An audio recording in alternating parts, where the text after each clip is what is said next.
So if you recall, the low beam is out on the passenger side. Driver's side was working okay, but I went on JBugs to look for a new sealed beam. They were actually cheaper than just going to AutoZone, and they sell these H4 halogen bulbs, or actually the whole light. So it has a replaceable bulb in it, so you don't have to throw away the whole light, and it's supposed to give more light output.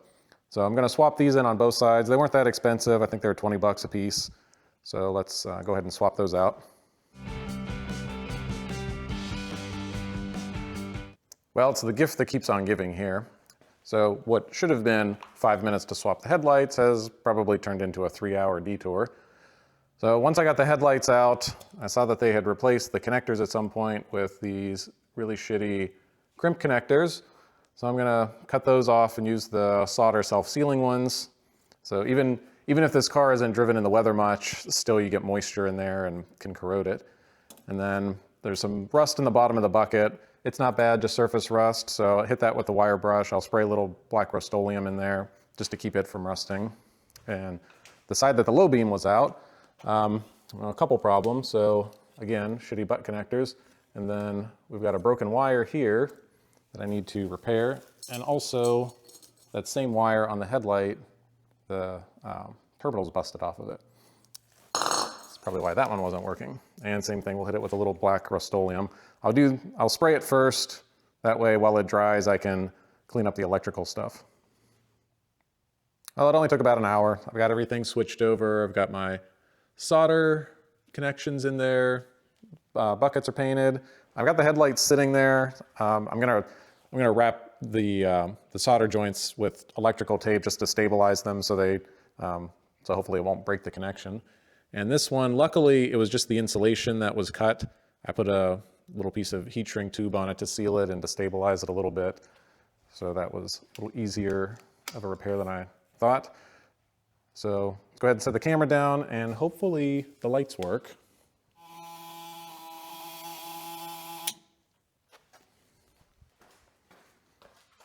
All right, looks like low beams are on.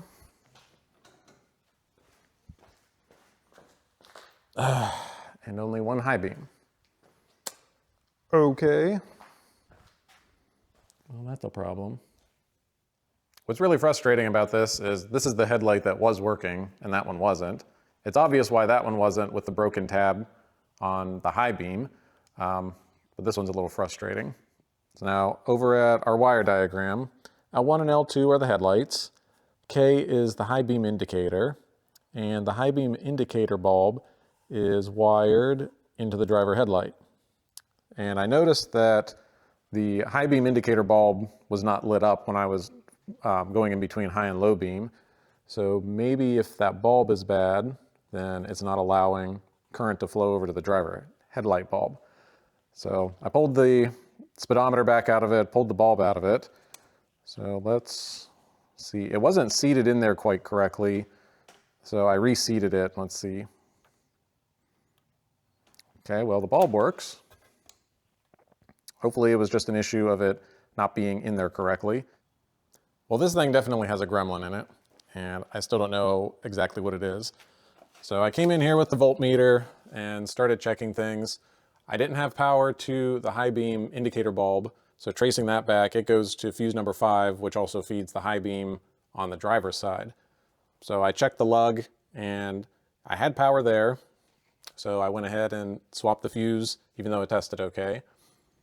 And what we have now, the high beam indicator is on.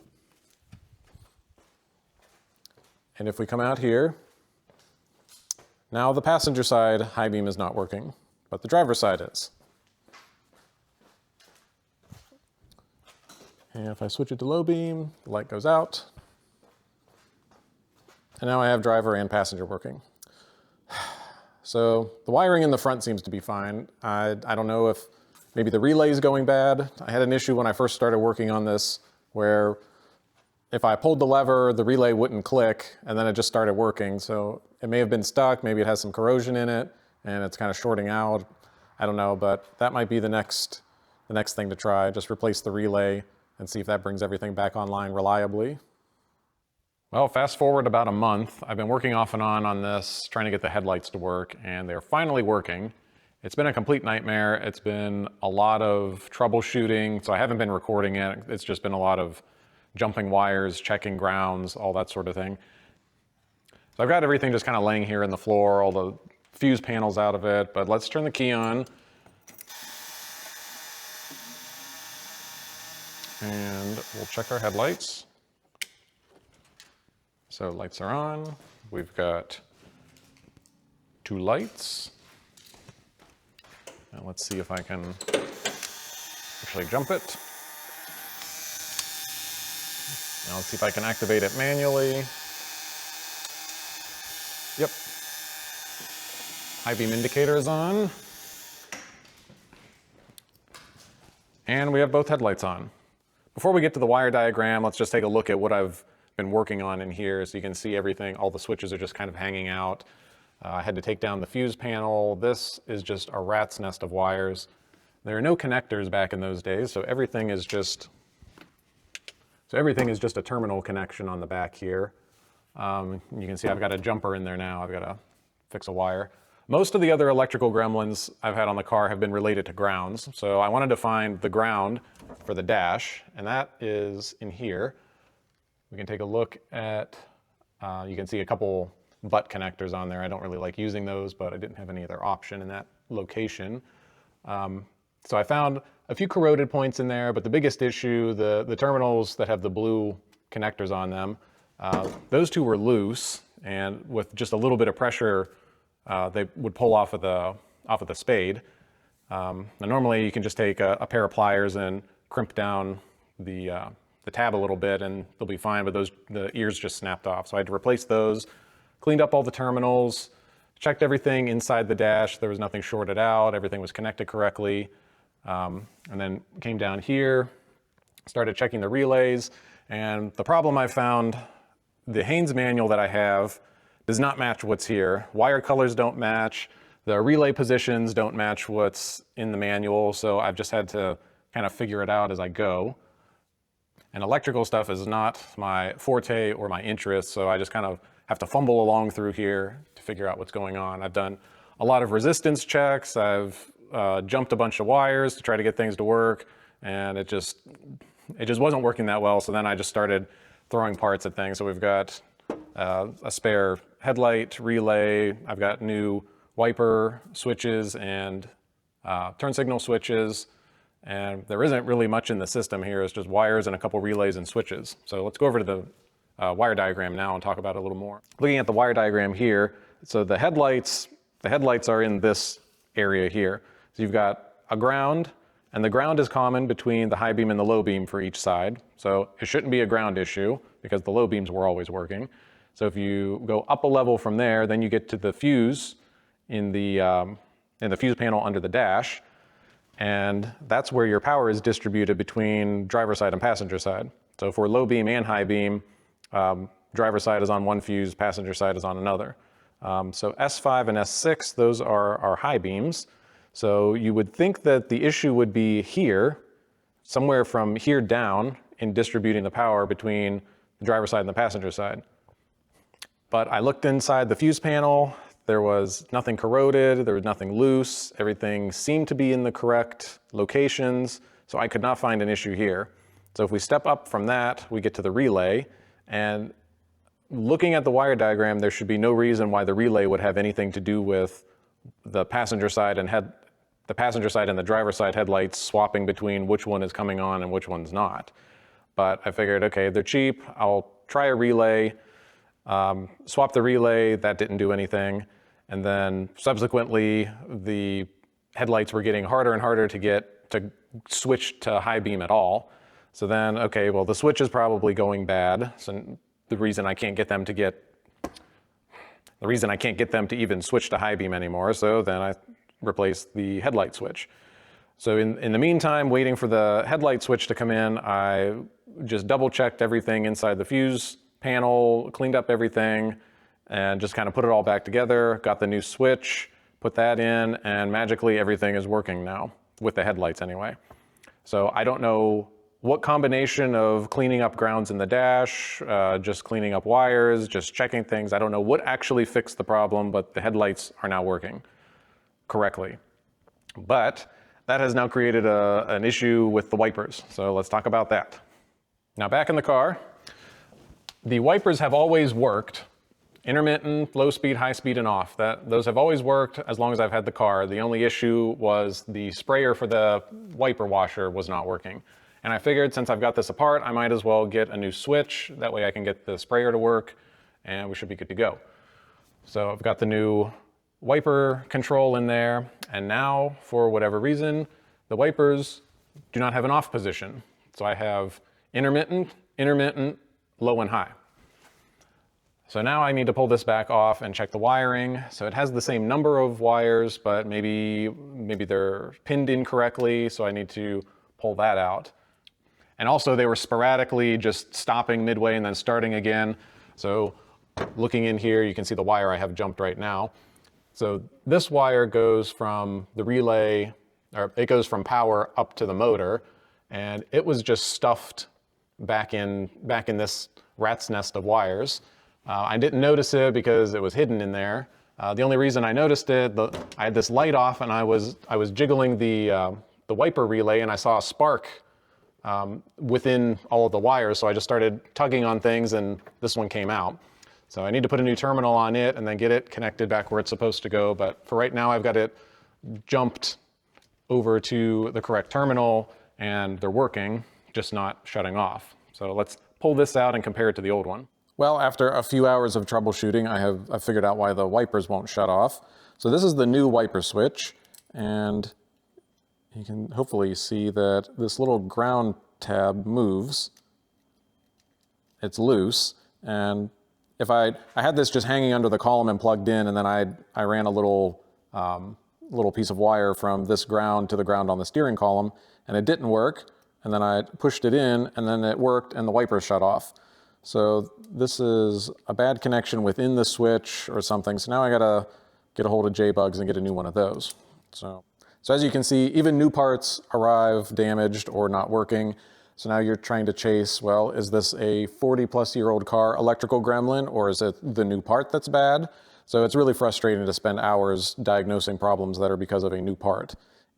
So I thought I could just put the old one back in, and there's 2 screws here, so I could just swap the nozzle over. But when I took it out of the car, this came apart and I lost the little ball that's in there and the switch doesn't work anymore. So I can't reuse the old one, so I'll have to get a new one, a second new one. Okay, the new wiper switch came in, I've got it installed, I've got the wiper hoses connected. So I've got a temp spare in there that's set to 42. So let's see. The wiper washers are working along with the actual wipers. All right, I'm on the passenger side so that the buzzer doesn't keep going forever and a day. Okay, so we're in the off position. That's intermittent.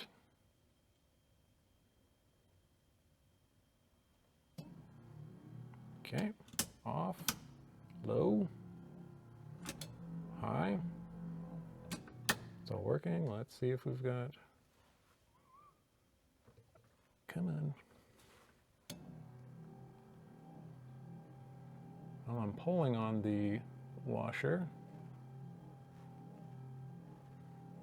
Might take it a minute to get up there because it's coming all the way from the frunk.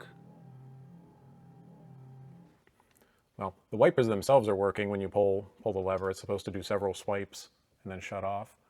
I'll have to look at this to see what the reason is why we're not getting any washer fluid up here. All right, well, I've looked over it, the washer system. Everything is connected. I've got the new switch in there. There's no leaks anywhere. It's pressurized.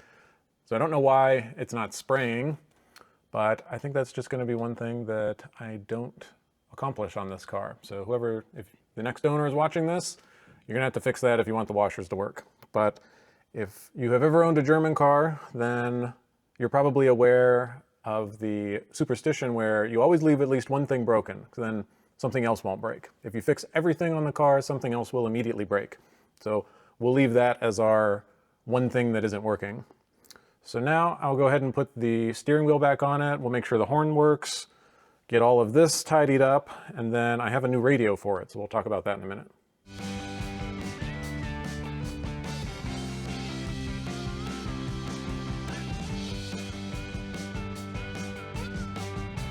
Before I put the dash back together, I need to wire the radio. So this is the old one that came out of it, an old AudioVox. It did turn on, but the car didn't have any real speakers, so I didn't know how well it was working, but it's old. We're gonna put a new one in anyway. So we're replacing it with this Continental radio. I used one of these in an R129 SL600 a few years ago, and it worked well. And it has, with the square buttons and everything, it looks a little more retro than putting in one of the, like a JVC, something with neon lights in front of it. So it should look pretty nice. It's orange backlit, so it should fit in pretty decent. I've got the pinout diagram here, so I need to find switched power, constant power, and a battery ground. I can pull 2 of those from the old radio. I just need to find switched power. So this one, they had it working where you had to turn it on and off every time you got in and out of the car. So it's pretty easy to run the battery dead if you forget. So we'll go ahead and do that. Once I've got that wired, then I can put the dash back together. I do have new speakers for it, and J-Bugs makes kick panels that go in the front corners here with a 6.5-inch round speaker cutout. So I purchased a pair of those and a set of kicker speakers. I'll wire those up when I put the interior back together, so you can see that then. But for right now, I'll wire the radio and then run the wires down into the footwells.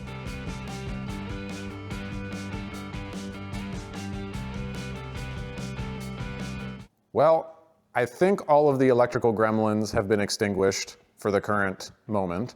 Everything seems to be working. Our clock is working. The radio should work. I'm going to shut the driver door so the buzzer doesn't go forever and ever. But we've got parking lights and brake lights we have. We've got flashers.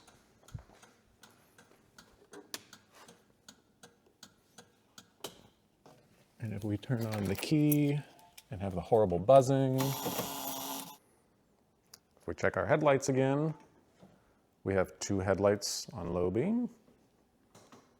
We have 2 headlights on high beam, so that's excellent. Got a horn that works. Let's step over to the other side. All right, let's check our dome light. That is still working with the door switch. Okay, turn that off. Now our radio, I had to enlarge the opening for the bezel, but it seems to fit okay. I don't have it pushed all the way in. I'm gonna wait until I get the glove box back together. But with key on and lights on, illuminations on, power's on, it's on radio. It's finding stations, so I guess the antenna's working, even in the garage.